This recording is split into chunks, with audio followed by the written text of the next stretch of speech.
That happened in Fayetteville, Arkansas. Dixon Street. It'll get you. Streaming live from HitThatLine.com. You want answers. I want the truth. You can't handle the truth. This is Halftime with Phil Elson, Matty T, and Matt Jenkins. My calculations are correct.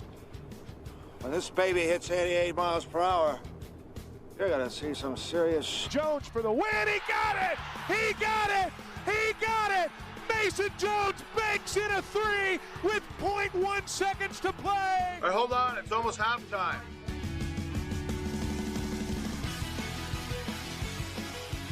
Welcome into your Tuesday morning halftime studios here. Phil Elson, SmackDown, and Matty T. Thought you were about to call us a morning rush or something. I know. I'm still trying to get used to this doing a late morning thing instead of starting right at 12 noon when everybody theoretically is taking their first bite of lunch, right? But today's Tuesday, right? This is Tuesday? All day Tuesday. All day long. Good. Tomorrow's Wednesday. And I wanted to move up a Wednesday tradition. Okay. That we started. Yes. I think we started a couple of years ago. I forget every time when we start doing some things how long these segments or moments last. And keep in mind, this is not a superstition. This is just a tradition of moving on. Because you don't believe in superstitions. None of my own, at least. Oh, okay, gotcha. Or at least none that I'm willing to admit. I've learned how to move on from things, from hard losses, from bad relationships, from bad friendships, and learn how to let go. There's no looking back. Well, there is some looking back, Matty T, and sometimes that's not a bad thing, but we can do too much of it. Yeah. You know what I mean? And it can kind of tilt your perspective of everything else going on and make you forget what really is the most important thing of whatever it is you're trying to do. And I feel like I learned that from living in a baseball life, which when you're working in baseball, when you're playing baseball, it's a day-to-day thing. You got to be able to move on from the last failure, yesterday's loss, the last at-bat, whatever, and move on to the next thing and learn how to let go of failures, learn from them, those sort of things. And even the things that you have no control over that you're just pissed off about. Sometimes it is much better to just let go other than holding on to it and keeping the anger inside and just bursting out every once in a while about it. And I'll admit, it feels good to yell sometimes when you're angry, doesn't it? It does. It feels good to bitch and moan about something that you're upset about. If it didn't feel good, we wouldn't do those things. Right. But there is a threshold that once you go past it, all that happens is just bitterness, and you forget what is coming up ahead of you. So for those of you who've been listening to this show for the last 2 years, you know what we do at the middle of every Wednesday show during football season. We take the box score from the previous Arkansas football game, and we crumple it up, we throw it away, and move on. That's usually what we would do tomorrow. I'm doing that now in just a moment. Now? It'll be the ASMR portion of the broadcast much earlier than usual. And the reason I'm doing this is because, I think we made the point about this yesterday quite a bit. This whole deal of the end of the game against Auburn, I'm not telling you not to be pissed off about it. I'm not telling you that you didn't get screwed. But I did spend a good chunk of yesterday, if not the entire show, it's trying to point out ways that the game didn't need to come down to that moment. And I understand that was a pretty heavy portion of the morning show today, reliving the botched snap spike and the review and everything that went along with it. And I just don't know how much good that is doing for any of us. It certainly isn't doing Sam Pittman's football team any good. And I'm going to guarantee you, there isn't a single person in that football office or in the locker room when they're getting ready that is looking backwards to that call.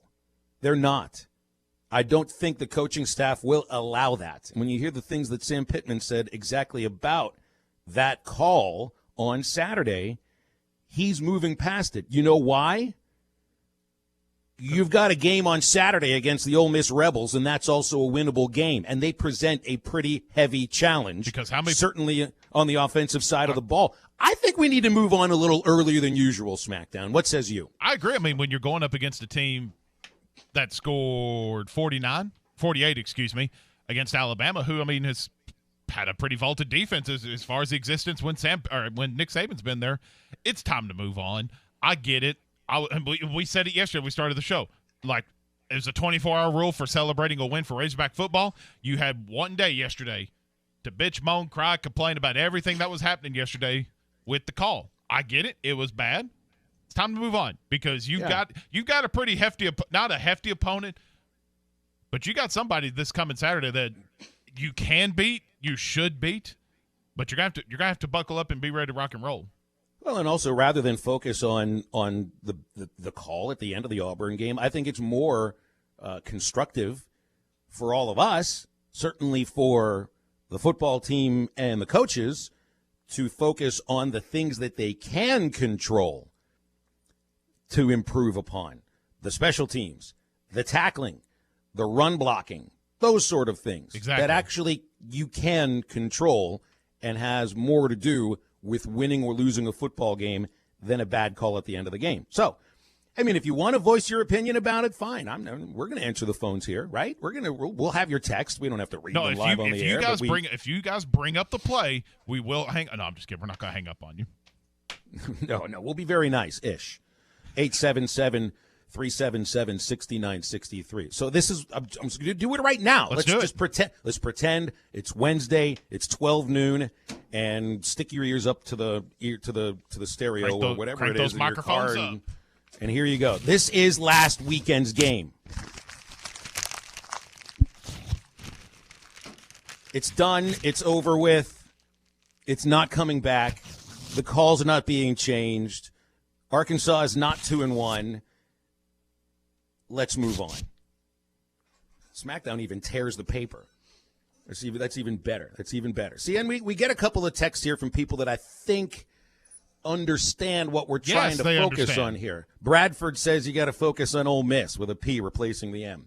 He says, Hacker and Harrison says you're playing a team on Saturday that scored 45 points against Alabama. So, yes. Let's move on. You're not going to play Auburn again until next year. So let's worry about that next year. Now it's Ole Miss. This is one of the teams that Arkansas actually might have been able to beat in the last 2 years. Might have actually been able to defeat the Rebels. Morris as the head coach. Can we just think about that for a quick moment? Okay. This is a team that scores a ton of points, and Arkansas should be putting up some points against them. You know that it'll come down to somebody making like a defensive play in the last 30 seconds of the game. It's going to be a game where everybody gets into the high 30s or the 40s, and yet at the end it comes down to some sort of an interception. And one thing that stands out about Ole Miss right now, the points, the yards, the completion percentage, all that sort of stuff. They've played 3 games in the SEC, and Ole Miss has turned the ball over once. Yeah.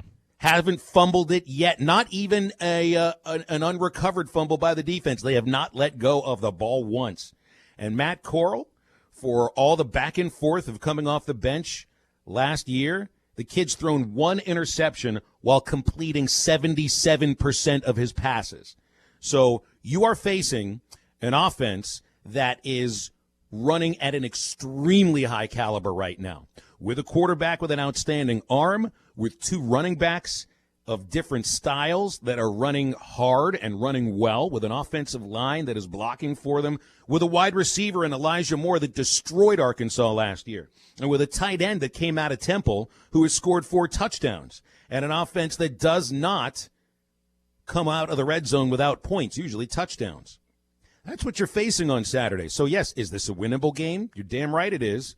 This is also a highly losable game. And if Arkansas's offense doesn't show up properly, because Ole Miss is going to score, I'm sorry. If you put up that kind of offense against Nick Saban, I think Barry Odom's an outstanding defensive coordinator. But they're going to score points against Arkansas. They just will. This Arkansas offense is going to have to show up in ways that they haven't showed up yet. And that also includes being ready to go in the first quarter. That's what Sam Pittman talked about more than anything else yesterday at a Zoom press conference. Not the bad call, not the injuries. Let's get this team going in the first quarter. You actually have to play 4 quarters in football, not 3, right? I think that's right. Well, they haven't showed up in the first quarter yet, not offensively at least. 877-377-6963. Brett Norsworthy coming up at 11:30. Brett's with us at 12:30. He's the pre- and post-game host on the Ole Miss football broadcast. We do have our usual Tuesday guest at 11:30, Nikki Chavanelle, for a recruiting chat. And your calls and texts all up until 2 o'clock. Hey, if you got a box score you printed out on Saturday, why don't you call us and crumple it up?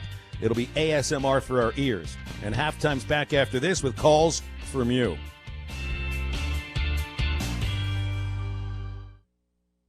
I love Arkansas. I love everything here. Give me that thing here. Woo! Your home for every Razorback football game. College to midfield. The 40, the 30. College at the 20, to the 10, to the 5, to the pylon. Touchdown, Arkansas! As you can tell, this means a lot, Only on ESPN 95.3. When you're looking for outdoor power equipment, head to R-Track, where we've got the area's best selection of tractors and mowers. Check out our side-by-side UTVs, Argo Amphibious XTVs, and Hammerhead go-karts. We rent professional quality equipment and service everything we sell. Stop by today. Get the R-Track advantage. Off I-40 at exit 58 at 219 East Taylor Road in Clarksville. You can check out their inventory online at rtrack.com. A little girl asked me one time, "Pastor, does the devil have a mother?" I was shocked by her deep question and thought for a second. Yes, he does. Her name is pride. The devil fell because of a rebel yell of pride. The Bible says pride goes before destruction and a haughty spirit before a fall. Pride really is the mother of all sins and will take you on a dark ride. There's nothing more devilish than being rebellious. I'm Pastor Heath. Check us out at woodlandpeople.church. For the month of October, Frankfurt Furniture is offering no sales tax. That's right, Frankfurt Furniture is offering no sales tax for the month of October. We also offer in-store no-credit check financing, delivery service, and service after the sale.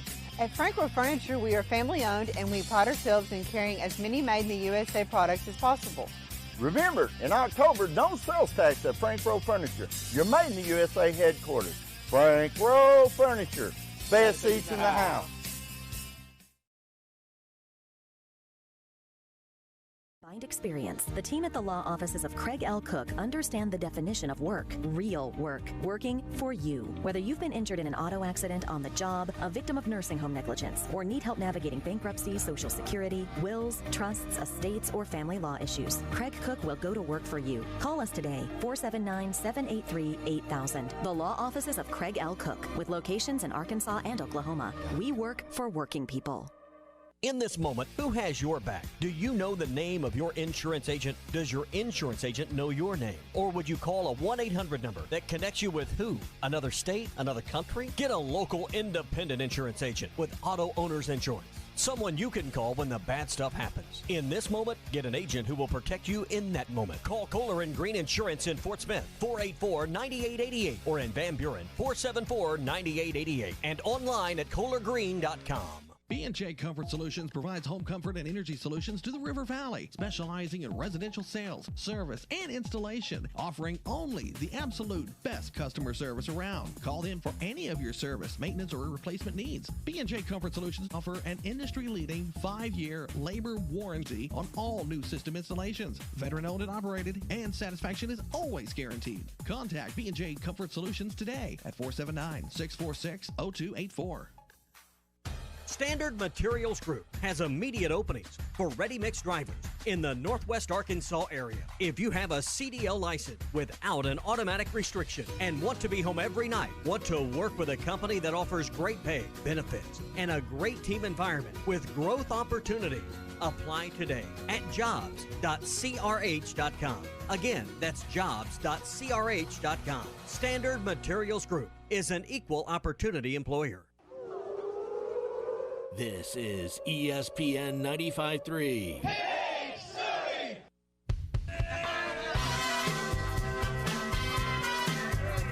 You're listening listening to Halftime with Phil Elson, Matty T, and Matt Smackdown Jenkins. I love winning, man. I love winning. You hear what I'm saying? It's like better than losing. Who in this party's off the hook? Keep winning with the latest download of the Halftime Podcast presented by Jeff's Clubhouse. And keep up with everything happening in Razorback Land at hitthatline.com. It'll make you feel good. I feel fantastic. Like goat good. I'm going to prove I'm the greatest. We're going to prove to the world I'm the greatest. Of course he's the GOAT. May not be the BOAT. The best of all time. I was going to rip his heart out. I'm the best ever. I'm the most brutal and vicious and most ruthless champion there's ever been. I'm going to eat some raw meat, and I'm going to train. I'm going to get ready and chop some more trees. Greatest coach in the history of college football. He is the GOAT, clearly. There's no one can stop me. I'm the best ever. Today, I'm the greatest of all time. Thank you.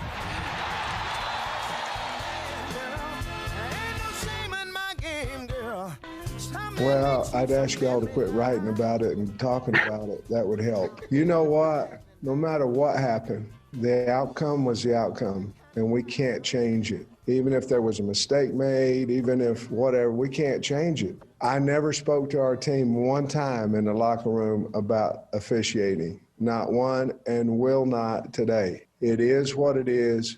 We're 1-2 instead of 2-1. And we have to go play a heck of an Ole Miss team. And I'm not going to mention it to them because what good's it going to do? So we're going to leave it at that.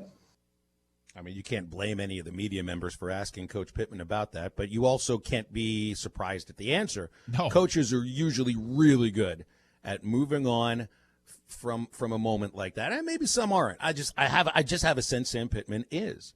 Because from the highs of winning the program's first league game in 3.5 years, it did not look, for the most part, like they were resting on any sort of laurels, you know. So, and the other part about this too is, you have to chuckle when he says, "Wish you guys would stop writing about it," as if that's going to happen. I mean, the media does have jobs, and Democrat did a nice job going back and talking with the head of officiating in the SEC. Not like it's going to make anybody feel better.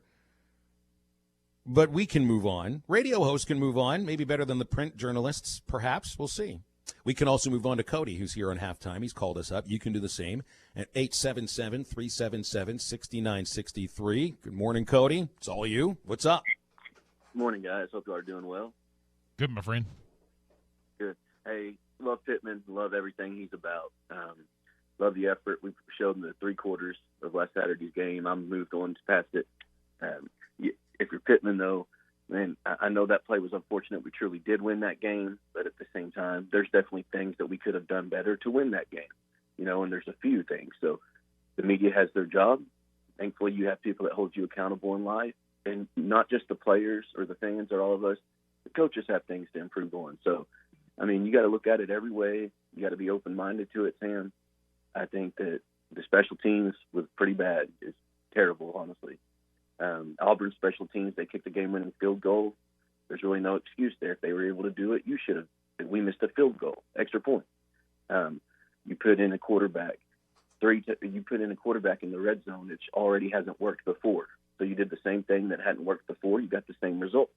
The other times Felipe was in near the red zone, he threw a touchdown pass. You have instances where you repeatedly miss tackles. Your linebackers didn't practice all week. It's super wet.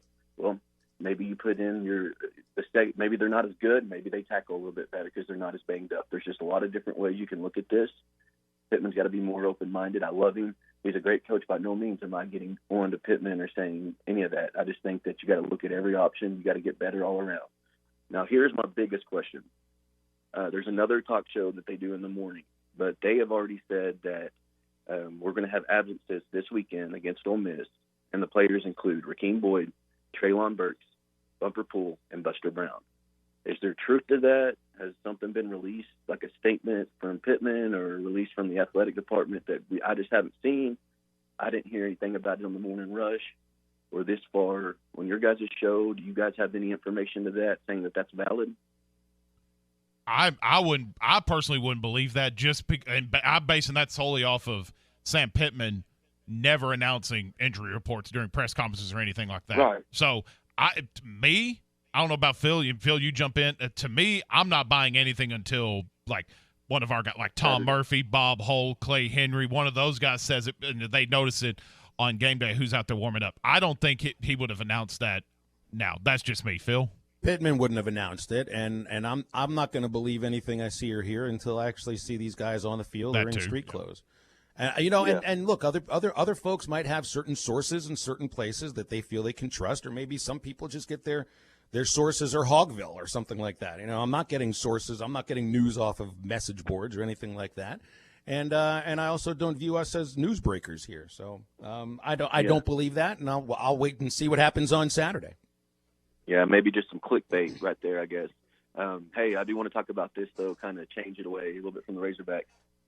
Man, so you've had LSU and Alabama in the past as like the supposed game of the centuries and things like that. This Georgia-Bama game is going to be something, boys. This is going to be fun. I'm really excited about this game. I actually have Georgia in this one. I think Georgia's this year. I think Georgia's going to beat Bama. I truly do. And on top of that, I think this Saturday might be a little tough. I think we can win it.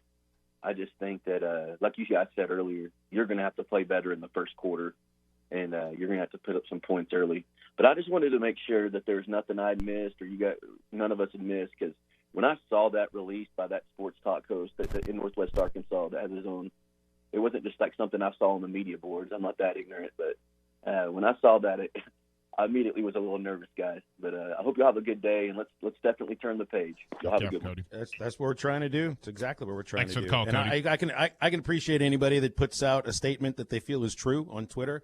But you will also find many times, and this isn't on any one certain person, a lot of times that stuff is wrong when it comes out earlier in the week, and things sometimes change in the days leading up to game day. So we'll see. And I'm not doubting that what he read, that very well may be true, and I'm not doubting the reporter, whoever said that at all. I'm just basing my opinion and my belief off solely how we've seen it so far with Sam Pittman announcing injuries. We thought for the whole week, for the most part, that Rakeem Boyd would be there, and he didn't even travel with the team. And that's all fine and dandy. So, I mean, I'm not buying anything until either, A, we personally hear it from Sam Pittman or one of the coaches or someone like that, or B, we saw a lot of that from like Tom Murphy, Clay Henry, some of those guys that do a lot of stuff for our show and other shows out there. They report out and see what they see, kind of like what you just said, seeing them in street clothes in pregame or seeing them out there doing X, Y, Z, whatever it is with that. Well, now let me ask you this, and we can get in a little bit on the inability to really get anything going in the first quarter as well. They didn't have Rakeem Boyd for the second, third, fourth quarters. Yeah. Offense looked fine. I'm not saying he's not a valuable player. I'm not saying he isn't probably your most dynamic ball handler and a guy that would get more carries and touches than Traylon Smith on a week-by-week basis. But Traylon Smith looked the part of a lead back in the SEC. I don't think you've got great backups behind him that are ready to go right now. But I don't know. I mean, I'd love to see this team with a healthy Rakeem Boyd and Smith playing the way he did on Saturday. But, I mean, in all honesty, even without Rakeem Boyd and without Traylon Burks, that offense moved down the field. and moved without any problems. I mean, you saw what was it, the second to last drive or I don't remember which touchdown scoring drive it was for the Razorbacks, but 90% of that drive was Traylon Smith. That was it. It was either him running the football or catching the ball out of the backfield. The same thing could probably be said for Rakeem Boyd when he returns. And like we've brought up several times, and I think it was Tommy brought it up on our Hog Reaction show that me and you were doing, you've got now, and Connor O'Gary even agreed yesterday, you've got a heck of a 1-2 punch now because they're both there's different type of runners. Rakeem Boyd's going to be the more physical guy going right up the middle, and Traylon Smith's going to be more shifty in his moves and can juke and jive and kind of get his way out there. They're different runners, but they combine each other so well. And I don't remember, I think we brought it up on this show, I don't think you'll see it necessarily as much maybe Ole Miss, but trying to figure out a way to get both of those guys on the field if you're Arkansas. Well, there was talk there would be two back alignments, with both of them healthy. That would be really interesting to see because I think they're both pretty effective runners. And still yet to tell whether or not Rakeem can be an effective receiver out of the backfield, but Traylon is. All right, let's take a call before we go to the break here. We have Nikki Chavanelle coming up in about 5 minutes. Hey, it's Ben in Fayetteville. Hi, Ben. You're on halftime. What's up? Hey, guys. Great show. Love listening while I'm out messing around. the question I've got, or comment I've got, kind of miffed at how that game played out, as a lot of people are. But on the road against a ranked team, and for Felipe Franks to have thrown 4 touchdowns and basically a clean sheet, he didn't turn the ball over, he didn't throw any picks.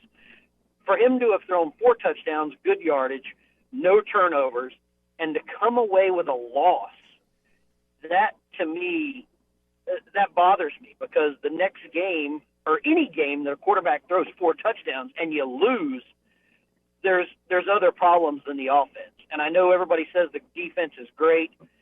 What I looked at was, I think the defensive back, the freshman defensive back, Faucha, he led the team in tackles. So that's telling me that the other team's running backs are getting through the defensive line, through the linebackers, and a freshman defensive back's leading the game in tackles. That bothers me, number one. The other thing is that the Razorbacks should have kept the ball with those last 2 minutes to go. And it just bothered me that they...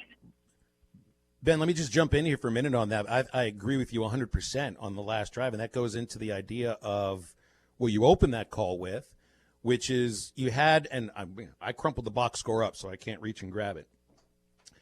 You had a quarterback in Felipe Franks who, before his last 2 passes of the game, missed 1 incompletion in the second half. He missed on 1 pass in the second half until Arkansas finally got the ball within the last 10 seconds. And yet, with that, 3 consecutive runs for an offense that really is supposed to be creative and go out and get him instead of let's just run off 30 seconds, which didn't do anything. So, yeah, to me, that was an area, Ben, that made no sense. I don't understand why you had a hot quarterback who was able to escape pressure and it was there, and that there was still just 3 run plays. Let me ask you one thing, and I don't have the team of researchers that you guys do. You probably got a whole team of nerds that are researching this. But my nerd is think my of brain. A game, okay? Think of a game where your starting quarterback throws 4 touchdowns, no interceptions, no fumbles, and loses. There's not a lot of teams that happens. You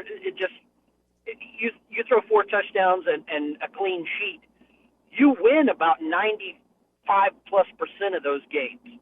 And like you said, for them not to have ridden the hot arm of Franks late in the game, that it just confused the hell out of me. It really confused me. And it but I appreciate the show, and you guys are always on point. Thanks a lot, Thanks, Ben. Phil. Thanks, Ben. And hey, what's one of the great equalizer isn't the right word here, but like if I were to use the term equalizer, what's the great equalizer in football? When your offense is moving and your defense is playing fairly well and turnovers aren't a factor, what's the great equalizer? Special teams. That's how you ended up losing a game where your quarterback missed on 8 passes, threw 4 touchdowns, you didn't turn it over, and you lost. I know the call's going to be part of it. I don't think I've forgotten about it. Special teams lost you the game. Clear and simple. Come back after the break. We're talking with Nikki Chavanelle. Get her view from Rivals.com and an update on Arkansas recruiting. Got a recruiting question? Text it to us, 877-377-6963. And halftime is right back after this.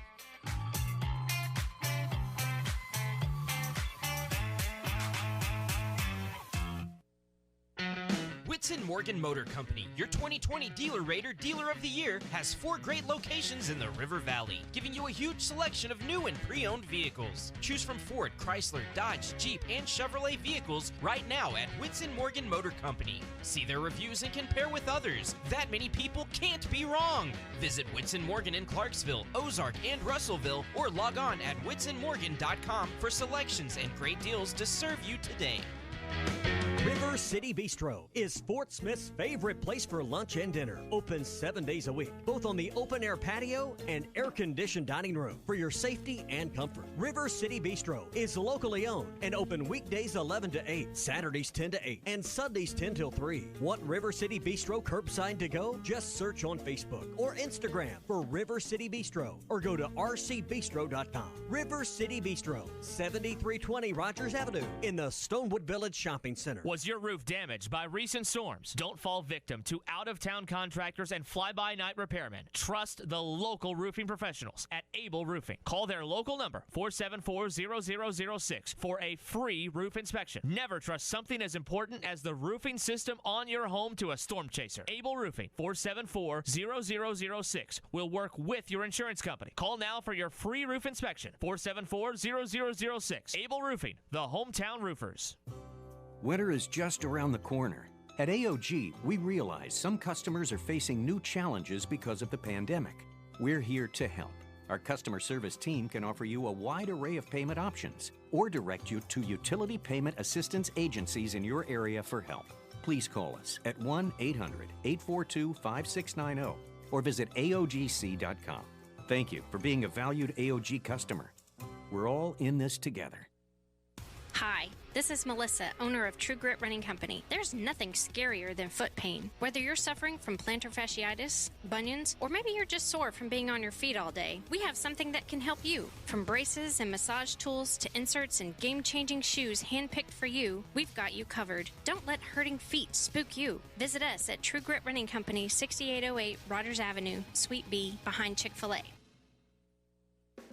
Hello, sports fans. I know you are ready for sports to return. Hi, this is Sherry Traylor with Floyd Traylor Honda, and we have been proud to be your local hometown dealer for over 43 years. Come out and see us at 3200 South Zero Street and see all of our models we have in stock. Or give us a call at 479-434-5975. And you can check out our full inventory online at trailerhonda.net. And remember to please buy local. This is ESPN 95.3. Hey, Surrey!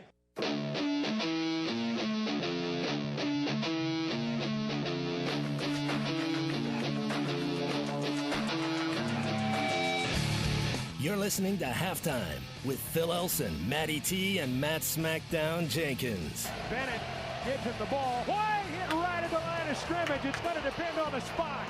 Arkansas says he didn't make it. It depends on where they put the ball down. Georgia looks like they've conceded. Arkansas holds, and they're going to get the football back.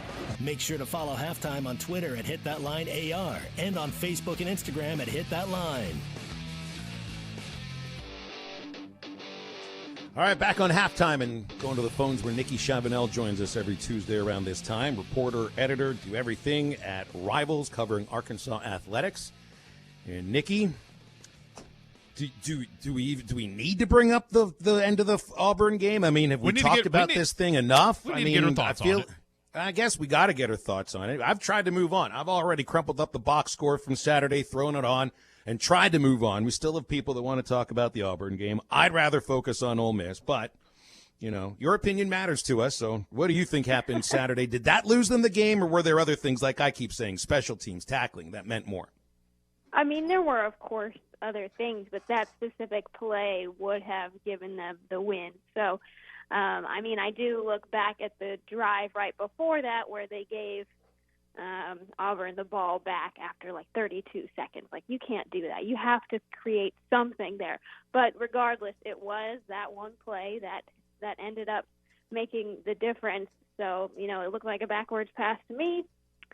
It looked like, you know, the Razorbacks were still trying to go after that ball. So to me it was a bad mistake, and I know there are a lot of people who think there's like something that can be done about it, but it really doesn't seem like there can be. So we might as well move on. It's nothing they can control, you know, and so that's what coaches and good athletes usually do. They move on from things they can't control. So, Nikki, let's talk about things they can control. And at the top of the list right now is special teams. And we all thought that would be better than the previous 2 years, just from the fact that you have a special teams coach who's been successful at other stops in Scott Fountain. But not only did special teams, in my estimation, cost Arkansas the Auburn game. They might have the worst special teams in all of college football right now. When you look at the points they've given up, the points they've left on the scoreboard, and the amount of penalties on these special teams too, I don't think it could be much worse right now. It can only get better. Yeah, and it's stuff that I really don't know, like, how you fix it other than you just practice more. I mean, lining up incorrectly, stuff like that. I don't know how often Coach Fountain has, like, the same group of guys to work with in practice. I know there have been a lot of, injuries or people having to sit out practice. So how often do you have your group, and how often is it the same group? Like, you need to build consistency, and stuff just, has to be like second nature, and it doesn't seem like it is, because, these little mistakes keep piling up and piling up in situations where they really can't afford it. I don't know. It has to be, you have to point the blame at Scott Fountain. It's his responsibility to make sure they're ready, and I'm sure Sam Pittman is not happy about it. Okay, well, let's move on to something a little more positive here. And what I think has been really good to watch has been a blossoming of Jalen Catalon. I mean, the kid rarely missed tackles. I know he got leapt over near the end of the game on Saturday, but he rarely missed tackles, goes after the ball. He's always around it. Yeah, you don't want your strong safety to be the leading tackler in the game, but he had 14. He's been up amongst the leading tacklers every game, caused a fumble. And for me, he seems to be, as of right now, maybe the top player so far that Chad Morris brought in. I might be forgetting a couple of guys, but what do you think? Well, Chad Morris did still bring in Treylon Burks, but I know everyone assumes he was going to come here anyways. Yeah, Jalen Catalon, I mean, he is fitting the bill of what he was advertised as out of high school, but, he had to battle a couple injuries, so he's just now hitting his stride, and he's doing all the things his high school coaches told me he would end up doing. They compared him to Earl Thomas, and, he's small, but he sure is mighty. He leads a huge hit, and he always seems to be in the right position. I'm sure he won't get hurdled on again in a long time. Speaking to Nikki Chavanelle here on Halftime, Nikki, it's probably the best time that we do get you on, because right before you came on here with us, it just announced that Razorbacks landed a 5-star punter, Patrick Foley, for the 2021 class. Tell us a little bit about Patrick Foley. Yeah, so he is from Nebraska, and I haven't looked it up when the last time Arkansas got someone from Nebraska, but he was being recruited by some schools like South Dakota, North Dakota State. Just no schools were really, pushing for giving him a scholarship. So Arkansas was really like the most prestigious school he could go play at without a scholarship, and the coaching staff showed him a lot of love. They had been sending him so many letters. He would post a lot of them on social media. He came to visit. Can't remember when it was most recently, but he just loves Fayetteville, and he was waiting to see if maybe a scholarship offer would come in from somewhere, but it didn't happen, so he just joined. And of course, when we say 5-star, that's using Cole's Kicking, which is like the main group that rates punters and kickers, because groups like 247 and Rivals, we don't really specialize in those guys. We let the experts take care of that, and then if they're a scholarship guy, then you put a rating on them so that they don't tank the class average. But he is the 14th ranked punter in the nation, and a 5-star by Cole. So he's one of the best that they could have gotten. Sweet. That's really good. And also another bit of recruiting news that we got going here today. One of the few remaining offensive line targets, Armin Bethia, and I'm probably not pronouncing his name right, put the Razorbacks in his top 4 along with Louisville, Arizona State, and Ole Miss. Is there a good chance that the Hogs can land the big offensive lineman? So Armon, yeah, he picked up an Arkansas offer this summer, and obviously he didn't have a chance to come visit or anything since it was, the middle of the pandemic and the dead period. But As far as Arkansas goes, they have 3 offensive linemen committed, and they could definitely use a 4th, and he's one of the last guys on the board. They were recruiting guys like, top 100, Rayshon Benny and stuff, but those guys committed elsewhere, so they were looking for some sleepers. And Armand, he's from New York. I don't think Arkansas has gotten a commitment on scholarship from New York in, I don't know, maybe ever. So it was kind of weird, but you looked at his history, and like this past spring, he lost like 30 pounds. He was pretty overweight, and they just really like that. He was able to do what he needed to do. Now he looks fit. He looks like he's really been focusing on his body and his technique. As far as in comparison to Ole Miss and Arizona State has 6 offensive linemen committed, so I doubt they're really recruiting him that hard compared to Arkansas and Ole Miss. I think Ole Miss only has 1. So as far as they're concerned, I bet they're really, really hoping to land Armand, but he wants to come visit Fayetteville, and I assume he's also going to be going to Oxford sometime this month.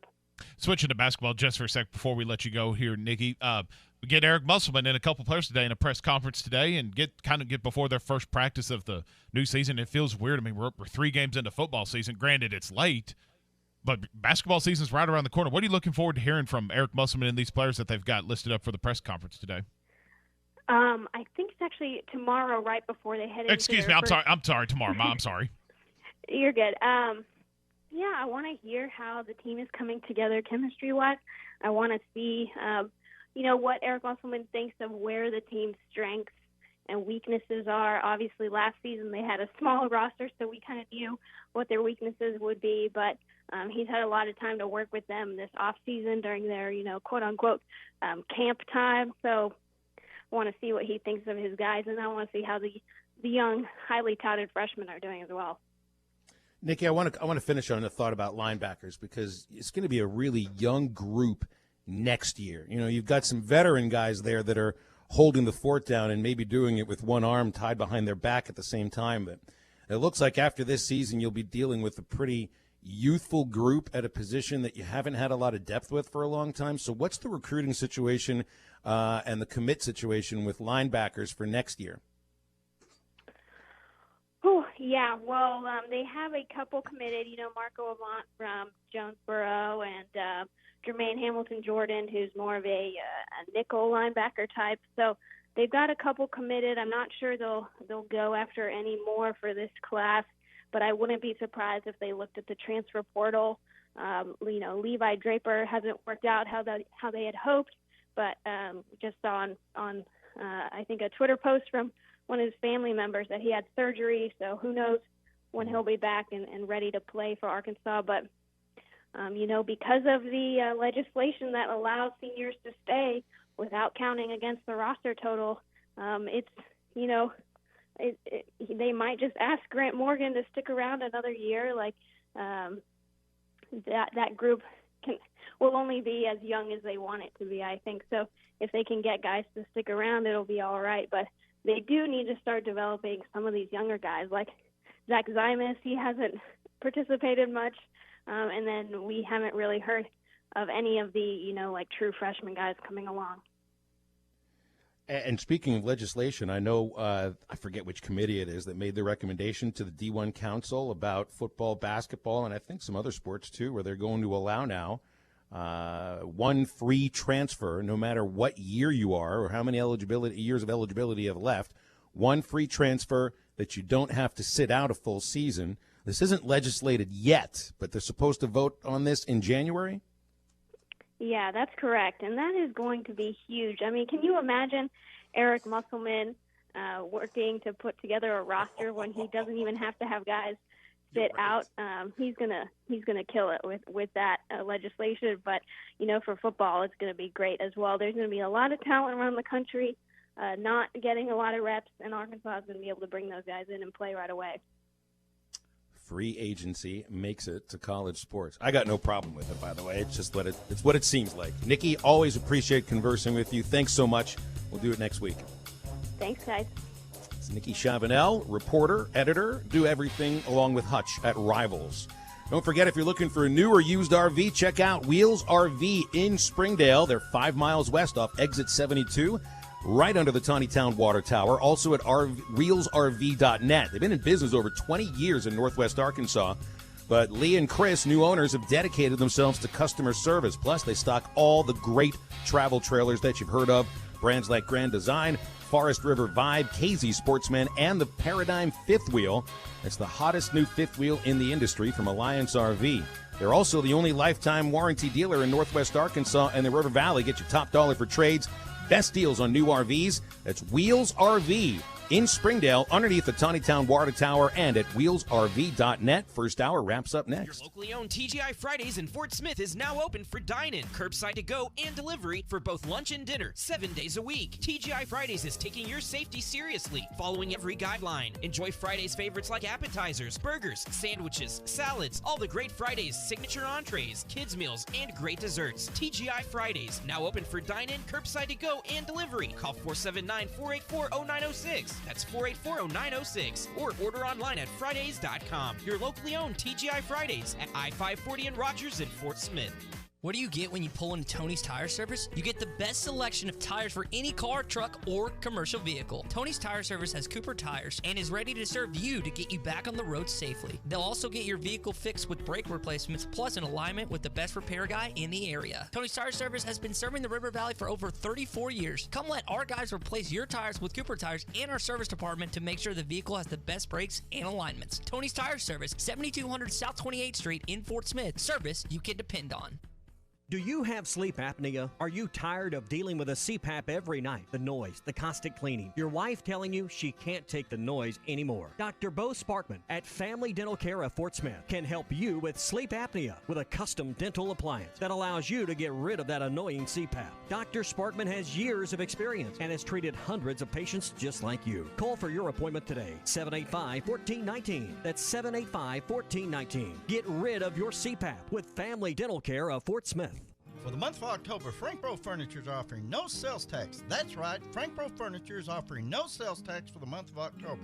We also offer in-store no credit check financing, delivery, and service after the sale. At Frank Bro Furniture, we are family owned and we pride ourselves in carrying as many made in the USA products as possible. Remember, in October, no sales tax at Frank Bro Furniture, your made in the USA headquarters, 405 4th Street, Barling, Arkansas. Frank Bro Furniture, best seats in the house. It's hot tub season, so why not invest in your own backyard oasis with Burton Pools and Spas? Hi, Tommy Kraft here. There's no better way to relax after a hard day at work or a rough workout at the gym than with a hot spring spa.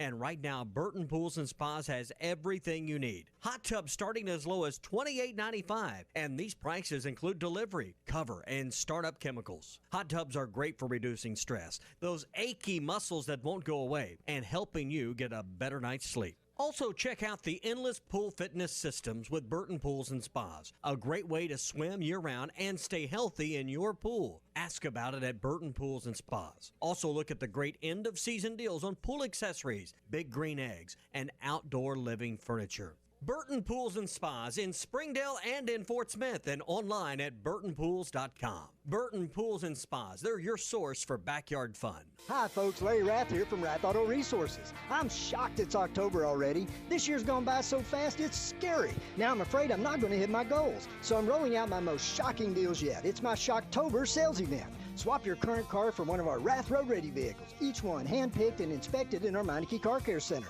and priced to save you money. So dump that pumpkin that's haunting your driveway. Trade and save on a nicer, newer car today. Are past credit problems keeping you up at night? Don't be scared. My For the People credit approval process is a treat, and our friendly, non-commissioned sales staff can help you get the nicer, newer car you want at a price and payment that fits your budget.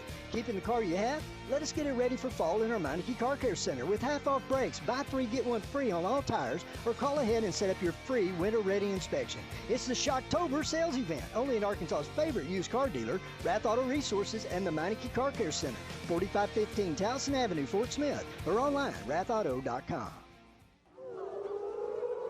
This is ESPN 95.3.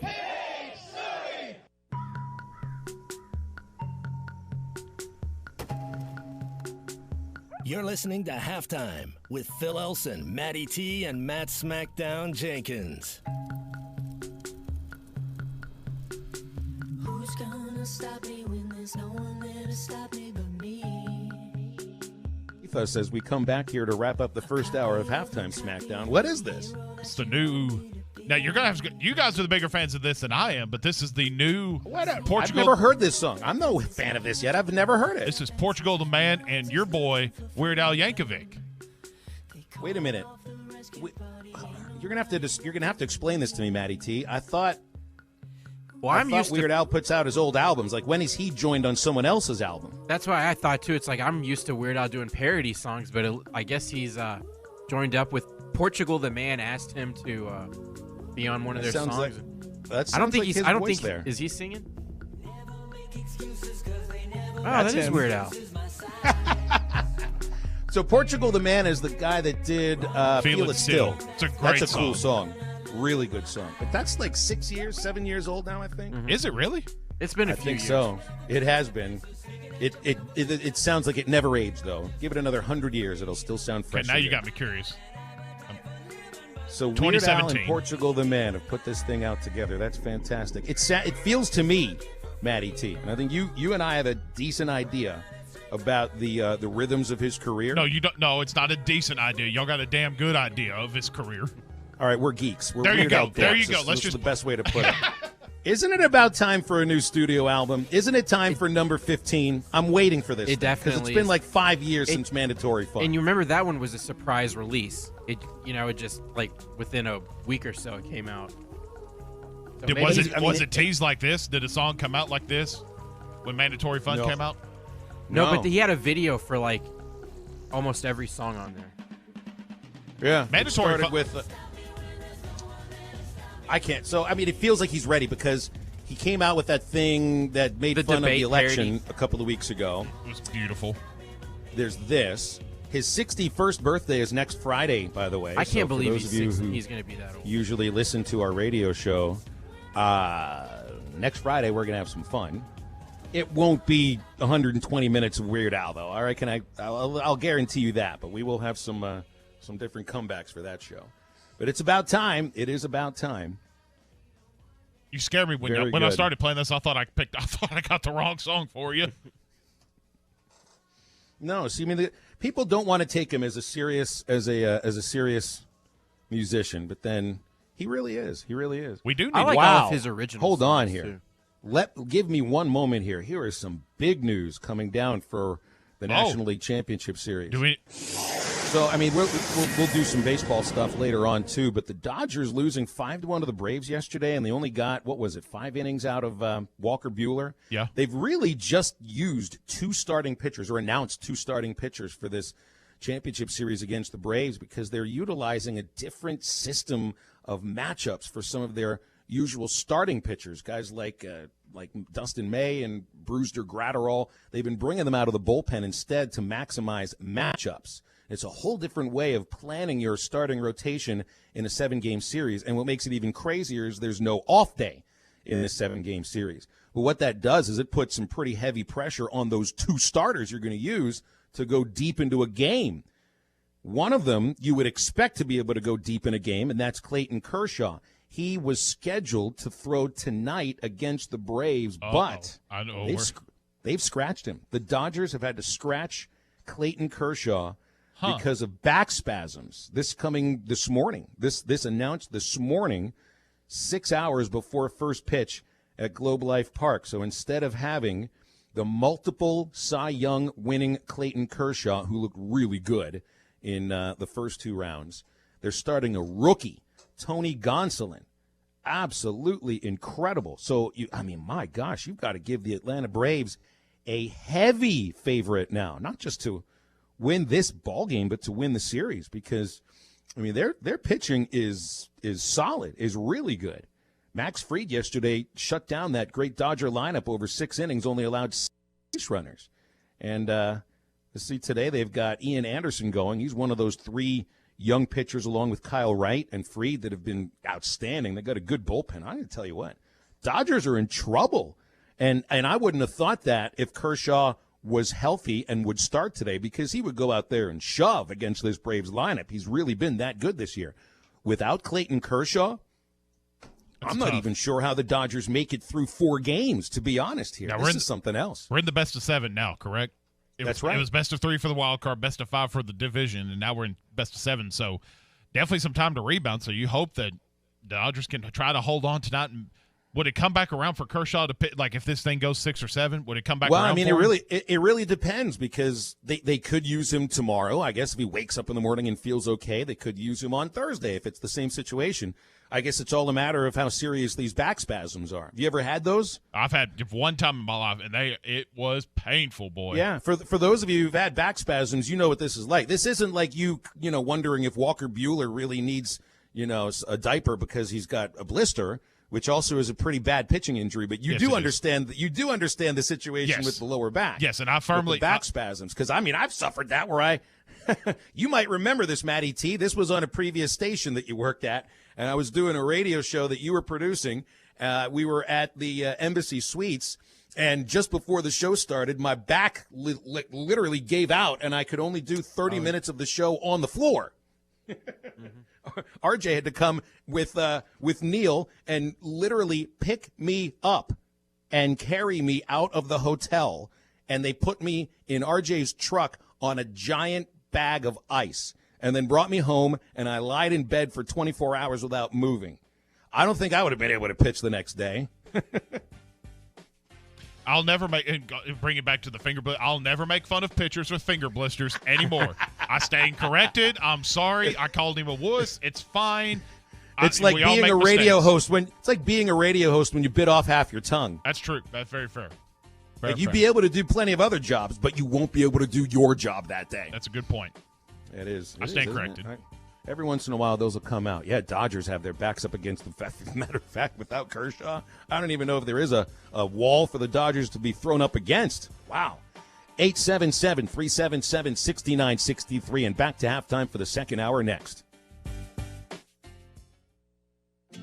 Full-time farmers, hobby farmers, and landowners, your time is important. Make the most out of that time with a brand new Branson tractor from Bush Machine and Tractor in Fort Smith. With tractors from 19 to 105 horsepower, we have a tractor that will fit your needs. Ask Bush Machine and Tractor about their special financing options and free loader rebates. Bush Machine and Tractor in Fort Smith is Arkansas's #1 Branson dealer. Check their inventory at bushtractor.com. Attention Arkansas Valley Electric Cooperative members. Do you need a better internet provider? One who treats you like a member and not a number? Then check out our new fiber internet services from Wave Rural Connect. We are bringing state-of-the-art, high-speed fiber, internet, TV, and phone services right into your home. If you are an Arkansas Valley Electric Cooperative member, go to waveruralconnect.com to sign up. That's waveruralconnect.com or call 1-833-4WAVE-RC. Arkansas Valley Electric Cooperative and Wave Rural Connect, changing the communities we serve. Are you ready to take the next step? Want to make real money? How about averaging $2,800 per week? United Welding Institute is accepting new students to shape into high-paid career welders. Graduates of United Welding Institute find great-paying jobs in the oil field, power plants, refineries, pipelines, and more. United Welding Institute in Pottsville, Arkansas has been training professional field-tested welders since 2013. Change your life and call 479-968-3390 or visit UnitedWeldingInstitute.com. When you've escaped the screens and the sun bathes everything in a golden glow, and your friend hands you a cold organic beer that tastes as perfect as nature itself, that's pure gold. Michelob Ultra Pure Gold, the first national USDA certified organic beer. Organic by nature. Enjoy responsibly. 2020 Anheuser-Busch Michelob Ultra Pure Gold, St. Louis, Missouri. Randall Ford is excited to announce their state-of-the-art mobile service van, stocked with all the latest tools and technology needed to service your vehicle. Everything from oil changes, warranty repair, battery, software updates, brake jobs, and so much more. All is done with your convenience and safety in mind. We'll come to your office or home to provide professional service the Randall Ford way. Stop by today at Randall Ford, 5500 Rogers Avenue, or check us out online 24/7. RandallFord.com. Ford, the #1 selling brand in America. ESPN Arkansas weather. dry and cooler conditions in place as we head over the next couple of days. Our overnight lows in the upper 40s to lower 50s with a nice clear sky. Tuesday, lots of sunshine, upper 70s to low 80s, and a little warmer midweek. Our high Wednesday in the low to mid 80s. I'm Sally Russell with your forecast on ESPN Arkansas. Hey, this is Ty Richardson. Make sure to listen to The Morning Rush every weekday morning from 6 to 9 on ESPN 95.3 and hitthatline.com. Everything you just said. KERX Paris Fort Smith. This is Halftime, coming at you from the Busch Light Studios on ESPN 95.3. They're hilarious.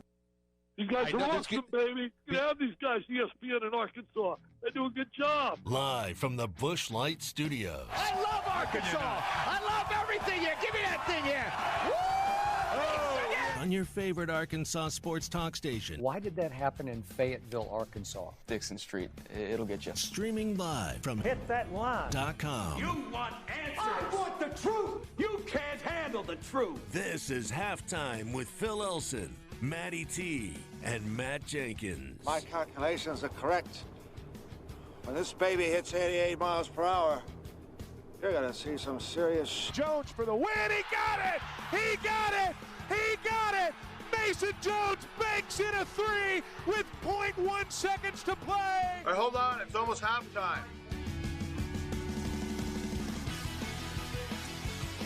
And into the second hour of halftime. Appreciate you tuning in. We got 60 minutes left with you, and Yes. we'll have about 10 of those with Stats Norsworthy. His name is Brett, but he goes by Stats. Radio host in Memphis and pre-post-game host on the Ole Miss football broadcast. So we're just trying to move on a little bit. And they experienced that last year. Remember some clock issues with Pac-12 officials that were working the game in Oxford cost Ole Miss at the end of that game. So we'll see if he remembers if they were able to move on from that or not. All right, let's look ahead here at Ole Miss here. This is going to be a very interesting game. Ole Miss, just for some of the numbers and rankings, you know what we're dealing with here. Averaging 42 points per game. That is third best in the SEC and 11th best in the country. They have the second most total yards per game in the nation, best in the SEC at 573 yards per game. They do it on the ground with 192 per game, second best in the league, 24th in the country, 381 in the air, third best in the league, fourth best in the country, and they average 4.1 yards per rush, seventh best in the country. Plus, they never turn it over, but once. So they hold on to the ball. They convert third downs, 56% rate, fourth best in the league, seventh best in the country. And Lane likes to go for it on fourth down. They're 4 for 6 converting fourth downs. And when they get inside the 20, they score. 21 drives inside the 20, 14 touchdowns. You know, this does buck up against some strengths, at least statistically, of the Arkansas defense. The Razorbacks right now are one of the best in the SEC at yards per rush, allowing yards per rush. Only 4.4 yards per rush. And they are very good at defensive pass efficiency.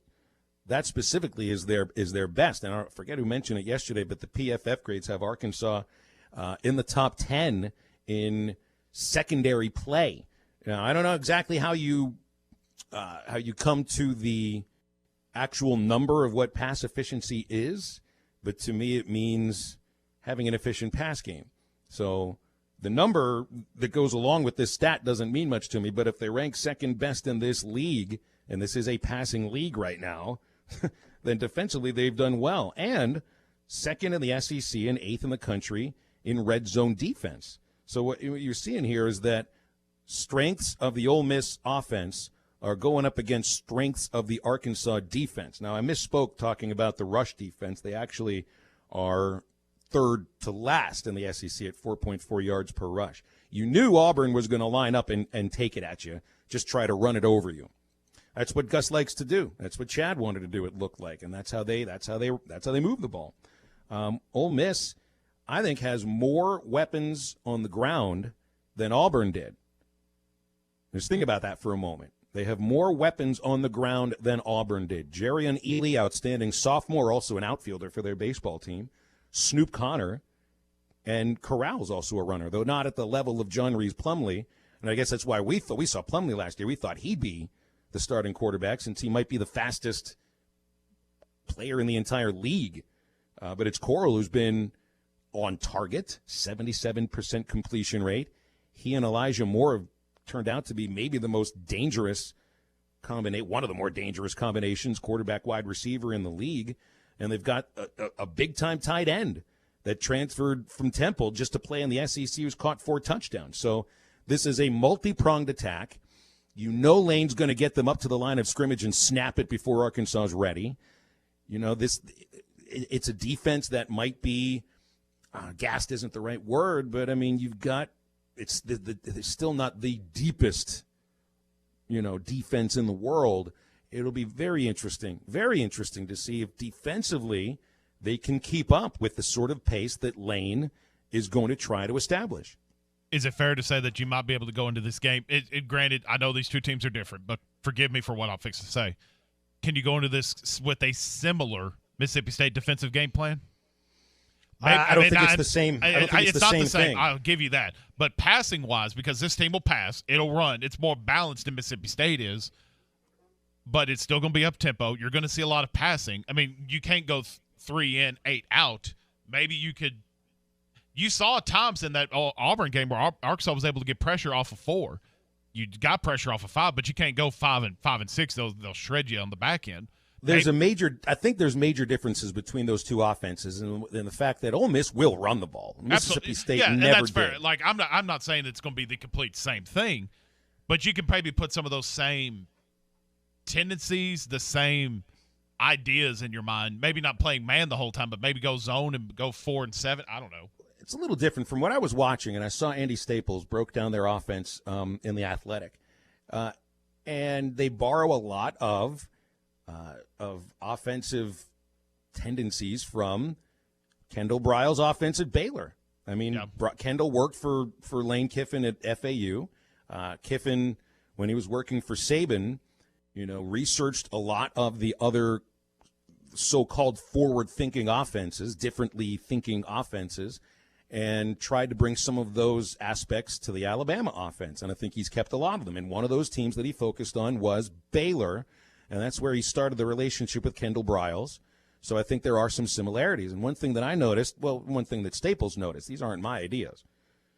Staples sees that the wide receivers spread much farther to the edge of the field than in any other offense. They'll line up outside the numbers and essentially take your cornerbacks away from being able to help stop the run. So they look for like a 6-on-6 in the box, 6 blockers for 6 defenders. And if you have those numbers, you're usually going to get positive yardage up to 5 or 6 yards. That's what they did against Alabama. They're going to do the same against Arkansas. So I think it's a different mindset. It's not built on those on all those crossing patterns. I think they do look to take the top off the defense more than Mississippi State. And the other thing, too, SmackDown, is that Ole Miss has been consistent with their offense for 3 weeks. That's the big thing. Mississippi State, they don't have any more wheels on that bandwagon left. The thing's been burned after it crumpled in front of the Razorbacks, and it was burned in Lexington last week. I don't even think burn describes what happened last week against Kentucky, only putting up 2 points against Kentucky. But I agree. I think it's there's no way that you're not going to not let Ole Miss score. You're not going to slow down this offense. They're just too potent, and they have too much talent at nearly every position. Though I do think, like you just said, Arkansas, like the strengths of Arkansas's defense will match the strengths of, or maybe the weaknesses of the Ole Miss defense. You've got to turnovers is probably going to be like last week we were talking about just playing with emotions and trying to almost win dirty. If you can go into this game and get a couple interceptions or a turnover here and there and keep that offense off the field, because I mentioned this during Hog Reaction, the Razorback offense to me seemed better performed when they weren't in such a hurry. Like you're still going no huddle, you're still pushing the tempo, but you're not going just ultra fast like Kendall Briles wants to go. Well, it seems to me that at least early in the game, they're checking on the sideline a lot to see if they're aligned properly. And maybe in the next segment, we got to play this soundbite from Coach Pittman about slow starts. And so often we're pointing to something that happens in practice.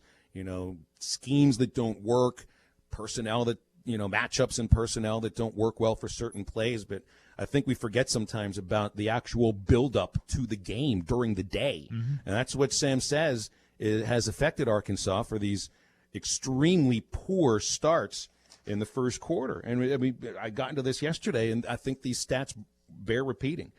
Arkansas has run 49 first-quarter plays in 3 games and has gained 117 yards on those 49 plays. 47 of those yards were one play, the touchdown to Traylon Burks against Georgia.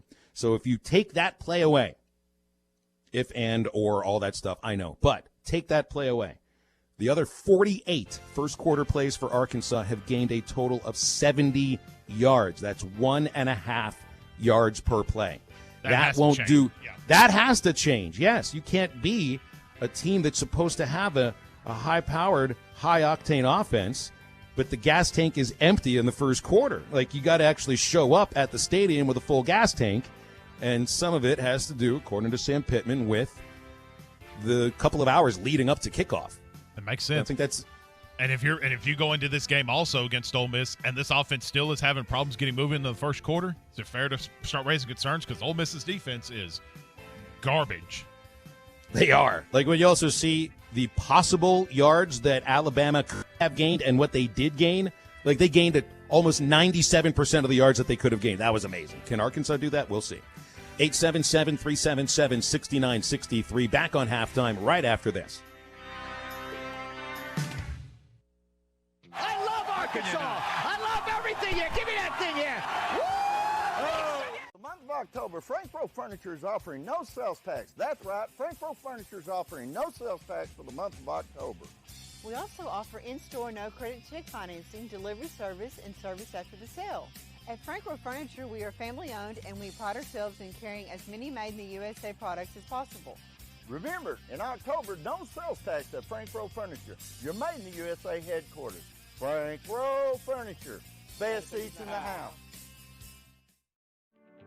When you're looking for outdoor power equipment, head to R-Track, where we've got the area's best selection of tractors and mowers. Check out our side-by-side UTVs, Argo Amphibious XTVs, and Hammerhead go-karts. We rent professional quality equipment and service everything we sell. Stop by today. Get the R-Track advantage. Off I-40 at exit 58 at 219 East Taylor Road in Clarksville. You can check out their inventory online at rtrack.com. This is Pastor Heath from Woodland. I know some of these ads make you glad, but most probably make you mad. The reason is people believe the lie that heals is better than the truth that hurts. Our purpose at Woodland is to risk the hurt by exposing the lies so you can be wise unto salvation. If you'd like to know more, check out our website, woodlandpeople.church. There you can download our app and listen to our podcast. That's woodlandpeople.church.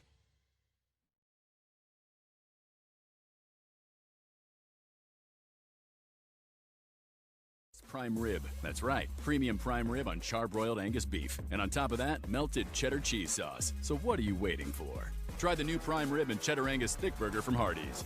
Feed your happy. Available for a limited time at participating restaurants. Price and participation may vary. The biggest selection and the lowest prices on a new Buick are at Harry Robinson Buick GMC. The 2020 Buick Encore has plenty of cargo space, and it's loaded with technology, only $19,995. And the 2020 Buick Envision has all the features and seating for 5. Take $9,000 off, only $28,985. The biggest selection and the lowest prices are at Harry Robinson Buick GMC. Exit 11 off of I-540 in Fort Smith. Someone infected with coronavirus can spread it without showing any symptoms. Wear a cloth or homemade face covering when you can't physically distance from others. This protects you and everyone around you. As normal activity resumes, wearing a face covering is necessary to help prevent the spread of COVID-19. Save lives. Stop the spread. Learn more at healthy.arkansas.gov and find suggested guidelines for face coverings you can easily make at home. This message brought to you by the Arkansas Department of Health. Introducing Budweiser Zero. 0% alcohol, 0 grams of sugar, full Budweiser flavor. For all the moments you want a beer and need to stay on your game. Budweiser Zero. 0 alcohol, 0 compromise.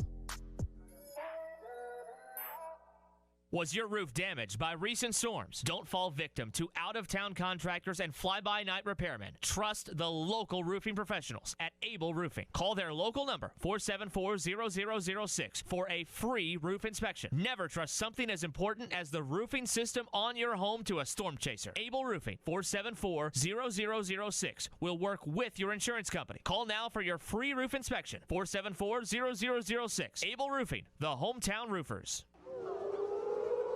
This is ESPN 95.3.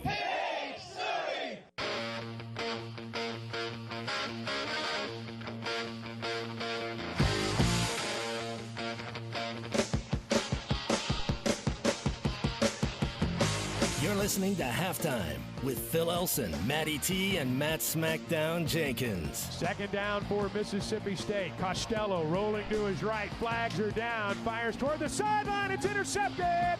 Intercepted down at the 36-yard line. Coming out of there with it was Joe Fouché. Off play action. Costello has it picked off by Fouché. Fouché takes it away at the 21. Fouché with the pick, and the Hogs have the football. Now, back to the guys. Here's Phil Elson, Matty T, and Smackdown.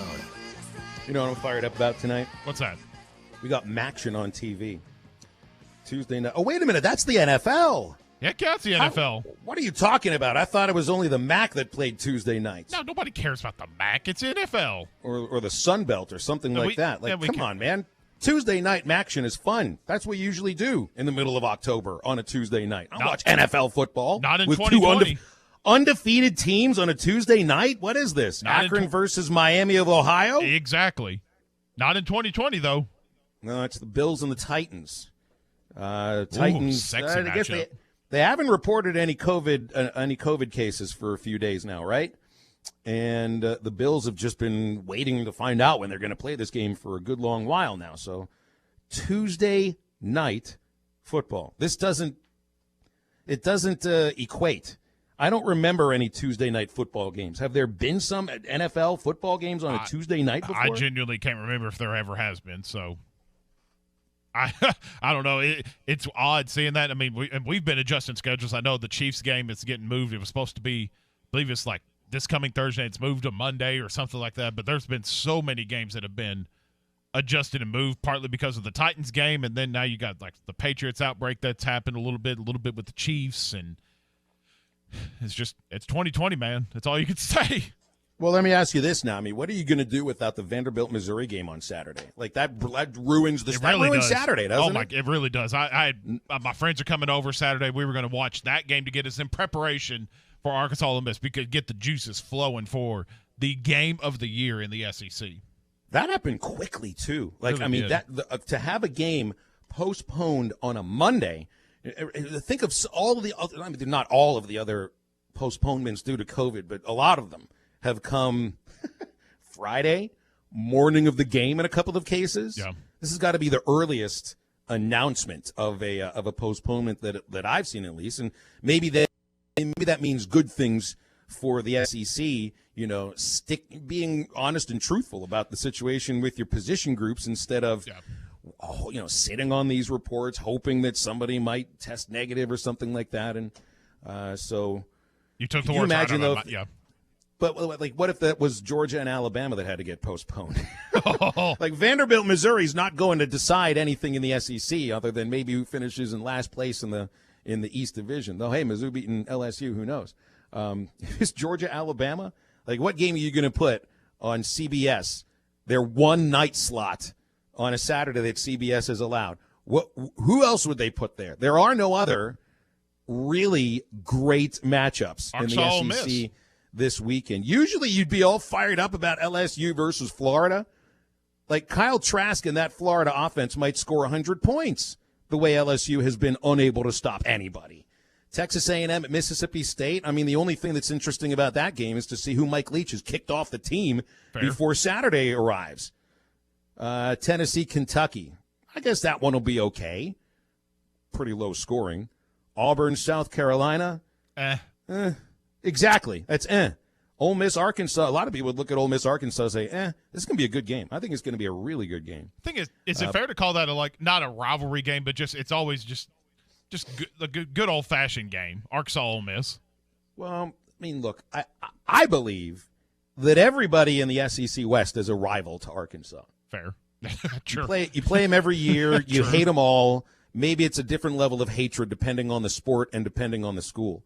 Ole Miss is in that category of hatred for Razorback fans. Like, I know you despise the view of powder blue. Are they wearing powder blue on Saturday? Do we know the threads that the Rebs / Landshark / whatever their mascot used to be is what they're coming to wear on Saturday? Because the baseball team tried to wear their powder blues for the last Super Regional at Baum-Walker Stadium. How'd that work out for you, Rebs? Not so well. I don't know if did they think they wore powder blues in Little Rock a couple years ago? No, in the rainstorm. I think that was all white. I think they wore the all whites, and the Razorbacks did the white helmets and the just. No, I mean Ole Miss. Ole Miss. I think Ole Miss went all white that game. It doesn't matter. Yeah. It really doesn't matter when it comes right down to it. But so let's see. You've got this whole first quarter thing. Like Arkansas's offense has taken some steps forward, but they haven't played 60 minutes yet, right? Yep. They've played 45 minutes pretty much in each game, with the exception of one long throw to Traylon Burks. So Sam Pittman asked about that yesterday, and this was his answer, and he points to a lack of focus in the pregame leading up to kickoff.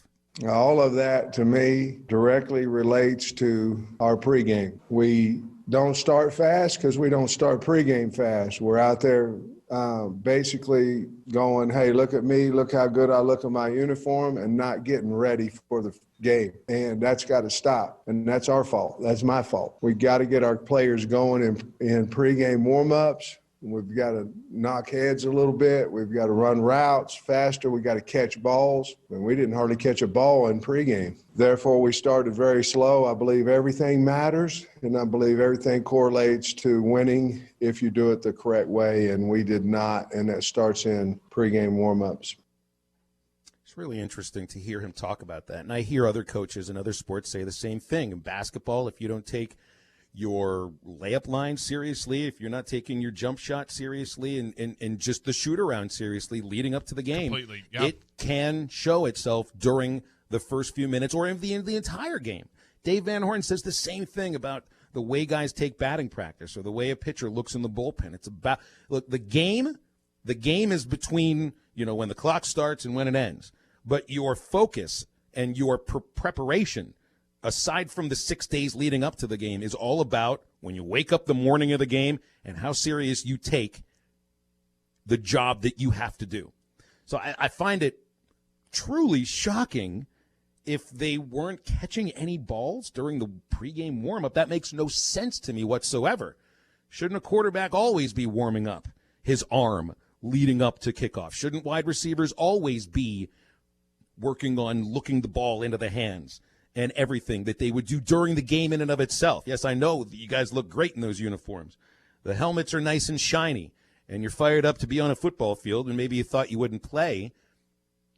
But you got to show up to the field focused, ready to go, and take it seriously in the lead-up to the opening kickoff so that you don't need some sort of a run-up of intensity or a run-up of focus. This is part of what being an athlete is about. I would be shocked if Sam Pittman doesn't fix this issue in 1 week. It's something that us fans will probably never ever see either with pregame warmups, unless if you're there.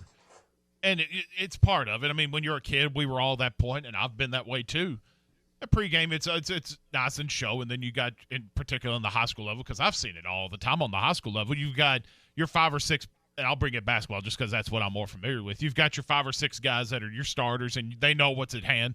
Then you got your other 5 or 6 that are just there to impress their girlfriend that's sitting on the front row of the student section. Or mommy and daddy sitting up there making sure they get the phones out and take the nice picture. You're not completely focused on the task at hand. I've been there. I'm sure you've been there. We've all been there. And it's part of growing up a little bit.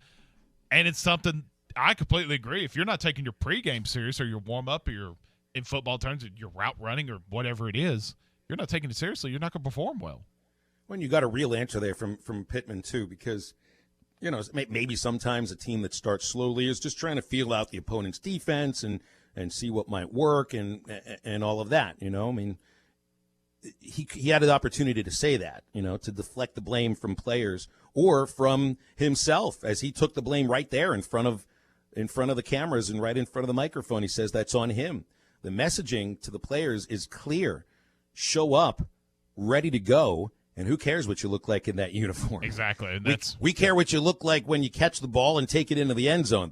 We'll care what you look like when you're celebrating a touchdown, and we'll stop at that. Doesn't it feel 100 times different, though, if you imagine like Chad Morris saying that? It wasn't some convoluted catchphrase speech or anything like that. Pittman was point blank. It was his fault. Whatever it is it? No, but was it? Sure, it's fine. But he came out and he just said what he felt. And I think that's why so many fans are just enjoying what he has to say and how he portrays himself. He says what he feels. And as you mentioned his name, and I think we might want, since the Auburn game is done, fair. You want to say that Chad Morris's name is now forever to be until the next Auburn game. The former coach who should not be mentioned, we just call him that. Figure out what the anagram is. He should not be named. I think it's almost the 2-year anniversary of the 30% quote. Oh no. The stupidest quote. Well, we've had some pretty stupid quotes around here for years, but that one's on the list. For me, it's number one. We'll be talking with Brett Norsworthy of the Ole Miss football radio broadcast after the break on halftime, so stay tuned.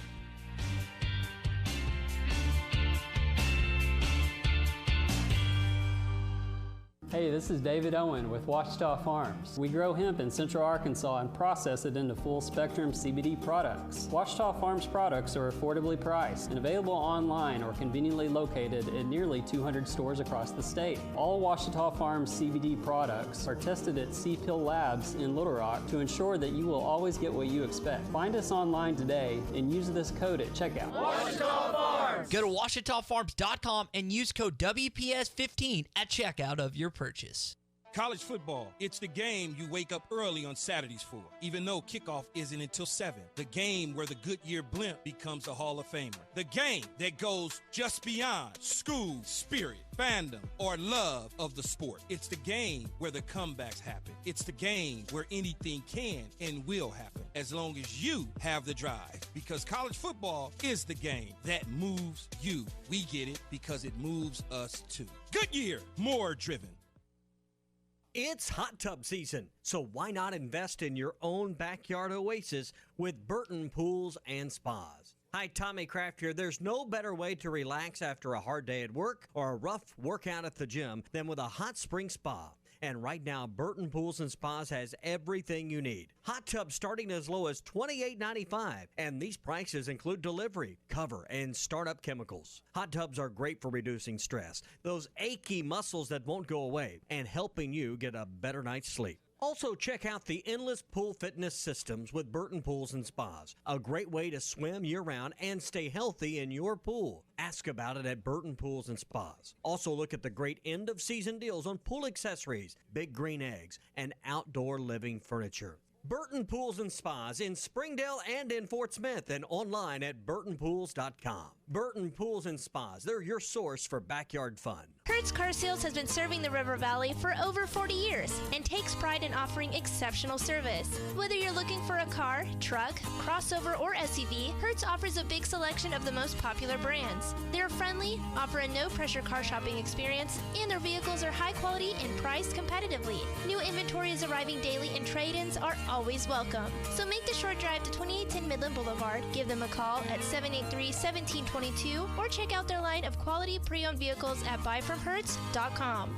Do you have sleep apnea? Are you tired of dealing with a CPAP every night? The noise, the constant cleaning. Your wife telling you she can't take the noise anymore. Dr. Bo Sparkman at Family Dental Care of Fort Smith can help you with sleep apnea with a custom dental appliance that allows you to get rid of that annoying CPAP. Dr. Sparkman has years of experience and has treated hundreds of patients just like you. Call for your appointment today. 785-1419. That's 785-1419. Get rid of your CPAP with Family Dental Care of Fort Smith.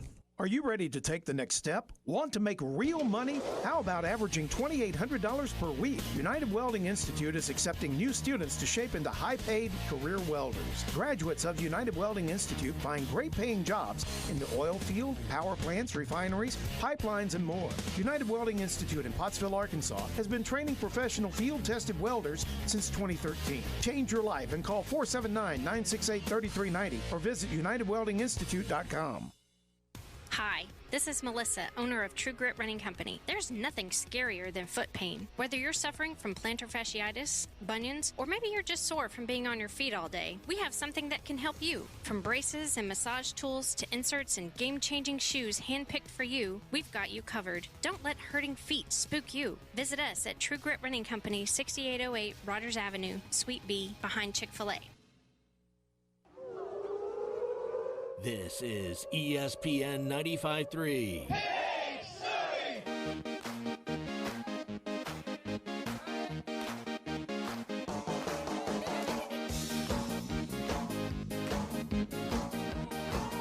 You're listening to Halftime with Phil Elson, Matty T, and Matt Smackdown Jenkins. Find us on 99.5 and 1290 in Northwest Arkansas, 95.3 in Fort Smith in the River Valley, 96.3 in Hot Springs in Central Arkansas, 104.3 in Harrison and Mountain Home, and everywhere on hitthatline.com. We are everywhere. We are like the ocean's waves. Have a smart speaker? Just say play ESPN Arkansas to listen to Halftime anywhere you go. ESPN Arkansas from TuneIn. Now, back to the guys. Here's Phil Elson, Matty T, and Smackdown.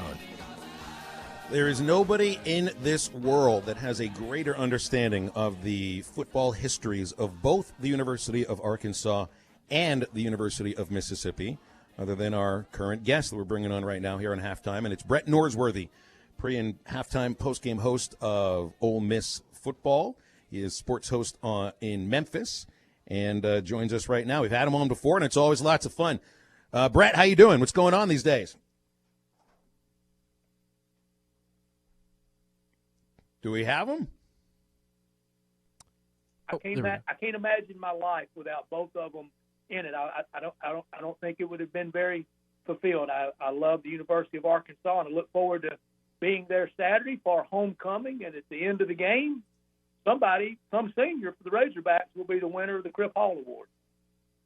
Did you hear him say our homecoming? This is an Ole Miss radio host who is referring to our homecoming with the University of Arkansas. I'm learning all kinds of stuff today. I know. A day like that for you, Brett, just has to tie up in knots, does it?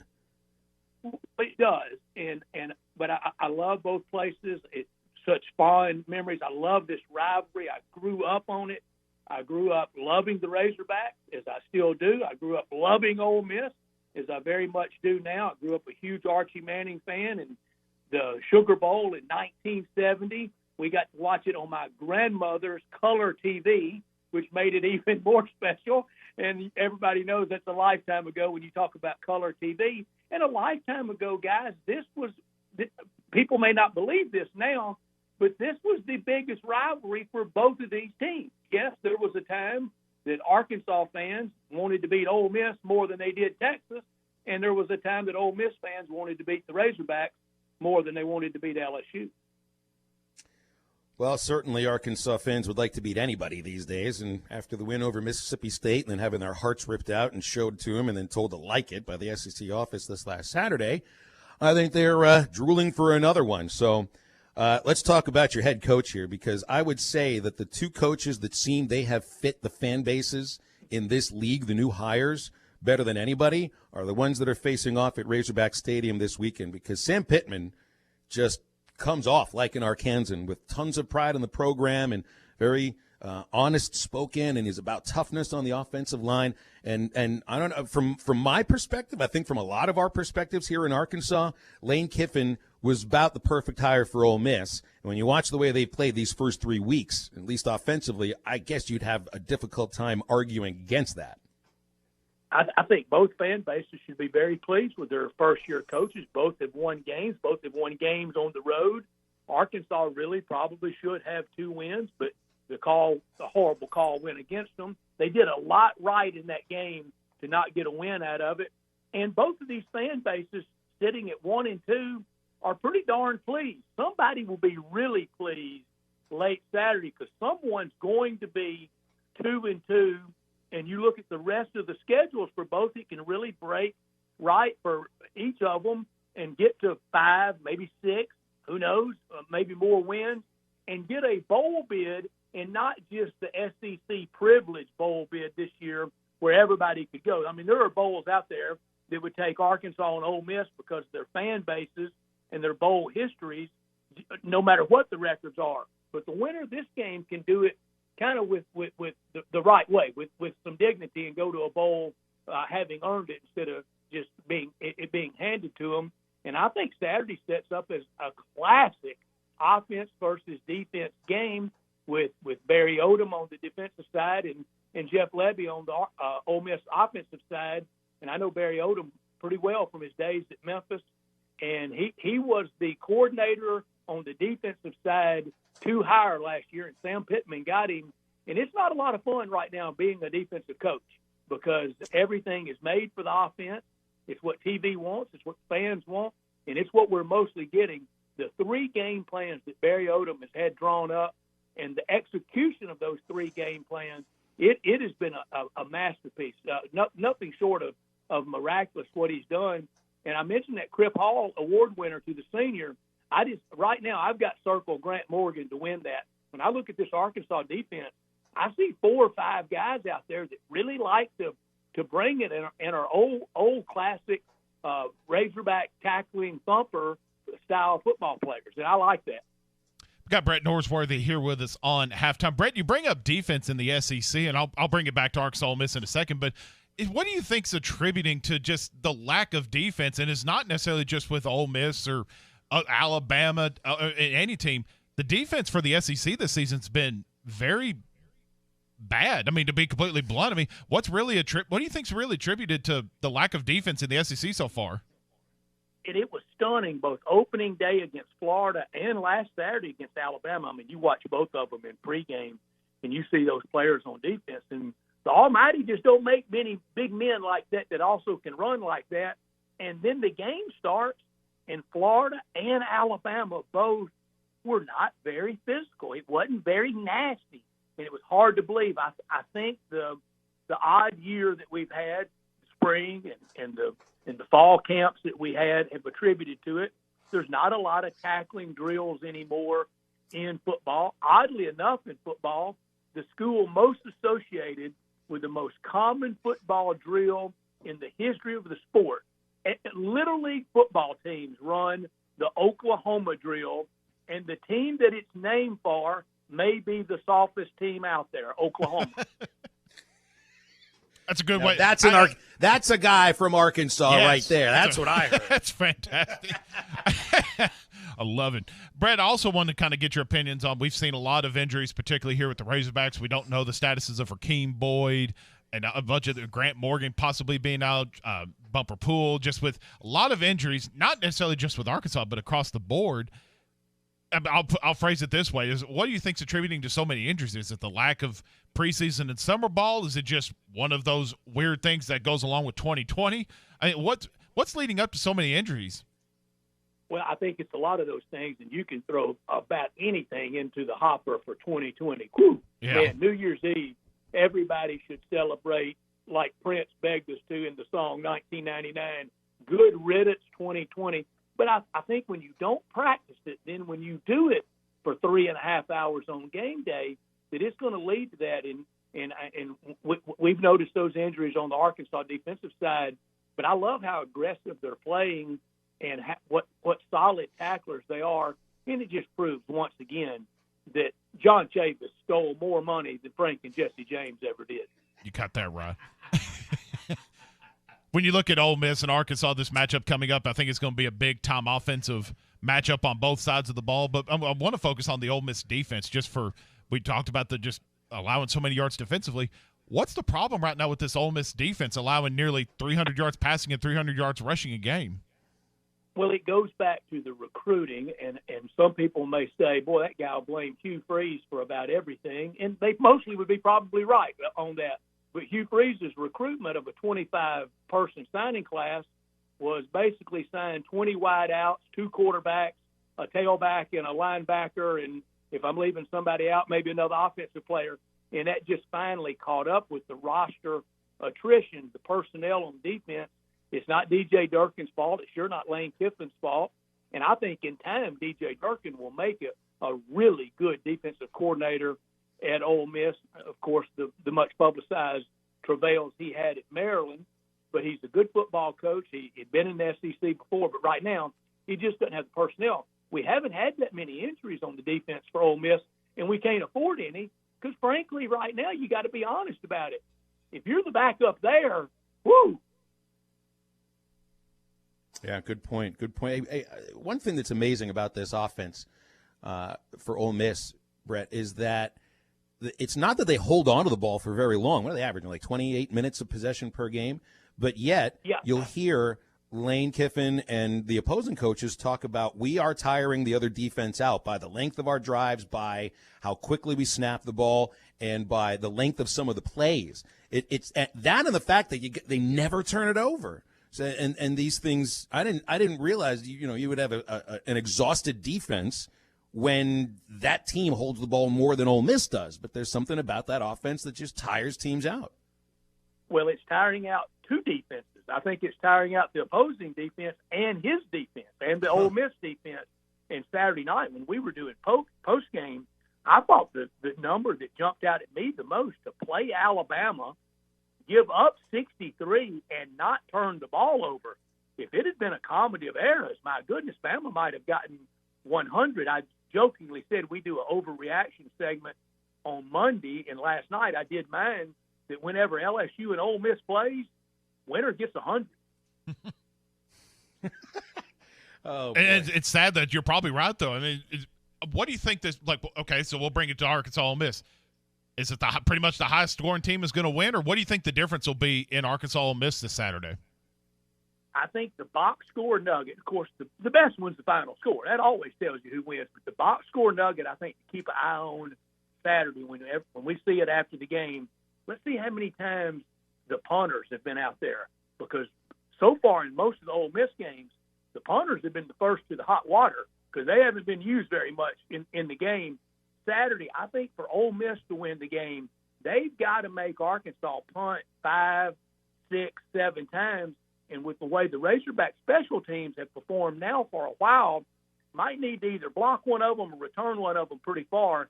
And then on the other side, if Arkansas is making Ole Miss punt and then try to almost go into 4 corners in football, almost a stall tactic, almost the old Eddie Sutton over Abe Lemon's 39-38 game, that's the way they need to win it. And that would probably be the winning score Saturday for Arkansas to win the game. I think for Arkansas to win the game, it's got to stay in the neighborhood of something in the 30s. Anything above that, I think, probably is to Ole Miss's favor. Brett, we'll leave it there because we're out of time here. I hope you travel safe to Fayetteville and have a great broadcast, of course. Enjoy the game and homecoming, and definitely look forward to talking with you later on in the athletic season.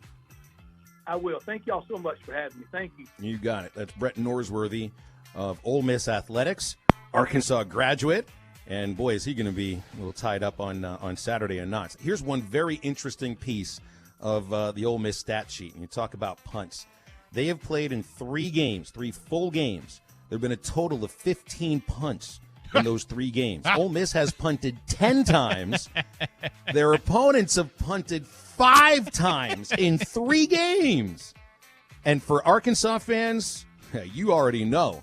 You don't want to see that punt team on the field. Not now. No, sir. Closing up halftime, cherry on the top is Get Off My Lawn, and that'll come next. And breaking news, new Razorback on the basketball team. How about that? Up to $6,500 in savings on 2020 Ford Escape, Fusions, and Edge at Harry Robinson's Salisaw Ford. The 2020 Ford Escape. Get $4,500 in rebates, plus $1,000 in trade assistance. Only $22,662. Ford Fusion, $4,000 off, just $29,527. And the Ford Edge, $4,500 off, only $30,887. The lowest prices, the best selection. Harry Robinson's Salisaw Ford, 1 mile south of exit 308 off I-40 in Salisaw. In the mood for a top shelf 12 night, 906 Cocktail and Cigar Lounge has your number. Sit back, relax, and enjoy select wines, top shelf spirits, and handcrafted cocktails in a rich, comfortable, sanitized setting with state-of-the-art air filtration. Indulge in one of their delicious appetizers, sandwiches, salads, or specialty items for carry-out or dine-in. Open Tuesday through Saturday. Stop by 906 Garrison Avenue in Fort Smith. 906 Garrison in Fort Smith. 906 Cocktail and Cigar Lounge, defining nightlife in downtown Fort Smith.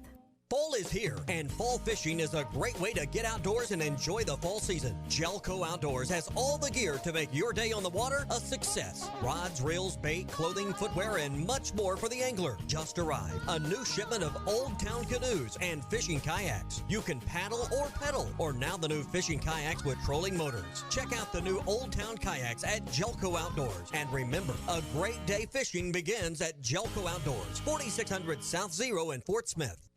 Evans Body Shop wants you to know that you are now able to get the repair process started on your schedule. With just a few clicks of your cell phone, you can send photos and your vehicle information directly to our shop. We will respond within 24 hours with a detailed estimate for repairs. It's that simple. We are here for you. Visit our website for all of the details. We offer complimentary pickup and drop-off as well, and extra steps are being taken to ensure your car is returned as good as new and completely sanitized. Evans Body Shop, where we meet the nicest people by accident.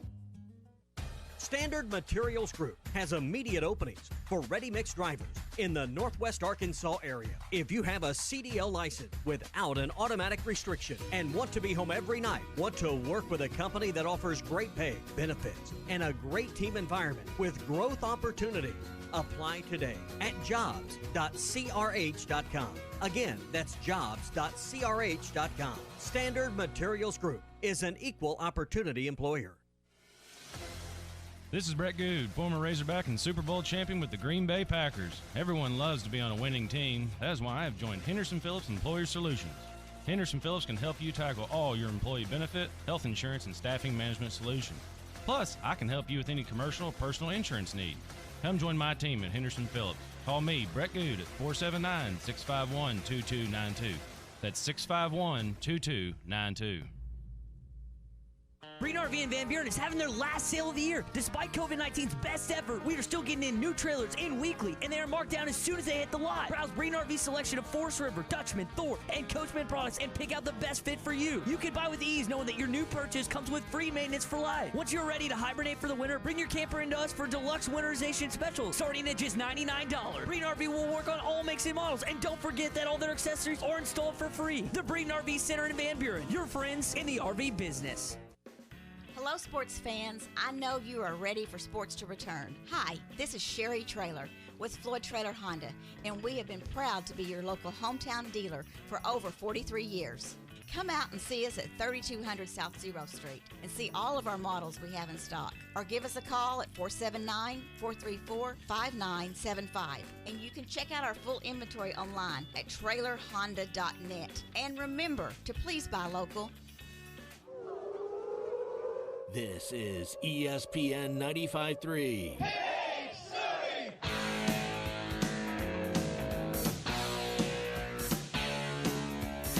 You're listening to Halftime with Phil Elson, Matty T, and Matt Smackdown Jenkins. Burks comes in motion out of the pistol formation. Franks eludes the pressure, rolling left, got a man. Burks at the 20, trailing to the 15, to the 10, to the 5. Touchdown, Arkansas! Traylon Burks, 49 yards, his first touchdown as a Razorback. Want more Halftime? Make sure to listen to the Halftime Pod, presented by Jeff's Clubhouse, Fort Smith's premier place for lunch, brunch, and catering. Give them a call at 479-308-9123. The Halftime Pod is available on SoundCloud, Apple Podcasts, and Spotify. All right, we got a lot to get to in a short period of time, so let's hit on these things. First up, on Thursday, we announce our newest winners of the Hardee's Lunch Bunch, so you got some time to go to hitthatline.com and enter. Smackdown, tell them how to do it. You head to hitthatline.com, click on the Lunch Bunch button on the top of the computer screen on your phone, your tablet, you name it. Go to hitthatline.com, just click on that button. You can enter once per day, and there's a new winner every week. Here on Halftime, we'll have another winner this coming Thursday, and that'll feed your office bunch, your job crew, you name it. Hardee's in Northwest Arkansas in the River Valley will take care of you, and that's only at hitthatline.com. And breaking news. involving Arkansas men's basketball. This coming from Kevin McPherson at Pig Trail Nation. Razorbacks are adding Little Rock junior transfer Kamani Johnson, 6'7" forward out of Brooklyn, New York. He committed to Eric Musselman on Tuesday. He was a third-team Sun Belt player last year, averaged 11 points, 6.7 rebounds, 2.2 assists. He shall sit one season, barring a waiver, and will be available to play for 2 years. So you got a former Little Rock Trojan, now an Arkansas Razorback, Kamani Johnson, 6'7" forward out of Brooklyn, and again he is expected to sit, barring a waiver, 1 year, and then play 2 seasons for the Razorbacks. He started 25 of 31 games. He averaged 11 points, 6 boards, and 2 assists. Shot 51% from the field. He had a 72% clip at the free throw line. And I think I was trying to look for a 3-point. Doesn't list one here, but yeah, 27 minutes a game for the Trojans down in Little Rock. So should be a good little player for the Razorbacks coming up here to Fayetteville. All right. One other thing I definitely had to mention here. Got a couple of anniversaries from my favorite baseball team that I also love to hate that were big moments in Major League history. Today is the anniversary of the first ever night game played in the World Series, 1971, Three Rivers Stadium. Think about that. They did not play a World Series night game. That's interesting. Until 1971. Yeah, they'd had lights in ballparks for like 40 years before that. And happy 60th anniversary, greatest home run ever hit in baseball history, Bill Mazeroski's 1960 clinching walk-off against the New York Yankees, which means right now there is a crowd of people in Pittsburgh right where the left center field fence of Forbes Field still stands, where the ball cleared right over Yogi Berra's head. They're grilling hot dogs. They're listening to the radio broadcast of the game. And at the very moment, the very time that the home run cleared the fence, they're going to celebrate like they won the World Series. And that's the only way that Pittsburgh ever gets to celebrate winning a World Series. Moving on now to Get Off My Lawn.